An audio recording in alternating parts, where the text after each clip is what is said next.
আন্তর্জাতিক অপরাধ ট্রাইব্যুনালে আছেন আমাদের সহকর্মী রাব্বি হোসেন। আমরা তার কাছে যাচ্ছি। রাব্বি, রায় পড়া তো চলছে, আপনার কাছে নতুন কি তথ্য আছে?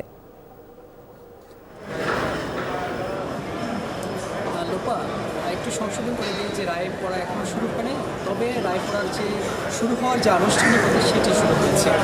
অর্থাৎ এখানে যারা 6 জন যে গ্রেফতারকৃত আসামি রয়েছেন তারা এখন তাদেরকে এজলাসে নিয়ে যাওয়া হয়েছে। বিচারকরাও অপেক্ষা করছেন, পাশাপাশি প্রসিকিউশন টিমের যারা সদস্য তারাও এজলাসে ঢুকেছেন। আসামিপক্ষের আইনজীবীরা তো আগে থেকেই অপেক্ষা করছেন যে কখন এই রায় পড়াটি আসলে শুরু হবে, এবং ভিটিভিতে যেহেতু সরাসরি সম্প্রচার করা হবে তাদেরও একটা আনুষ্ঠানিকতা রয়েছে, সেটিও ইতিমধ্যেই শেষ করা হয়েছে। তবে এখন আমরা অপেক্ষা করছি, আর হয়তো কয়েক মিনিটের মধ্যেই রায় পড়ার যে আনুষ্ঠানিকতা সেটি শুরু হয়ে যাবে। এখানে মূলত আবু সাঈদ হত্যা মামলায় 30 জন আসামি রয়েছে, তার মধ্য থেকে 6 জন গ্রেফতার রয়েছেন এবং বাকি 24 জন আসামি পলাতক রয়েছেন, এবং পলাতক আসামিদের পক্ষে স্টেট ডিফেন্স নিয়োগ করা রয়েছে।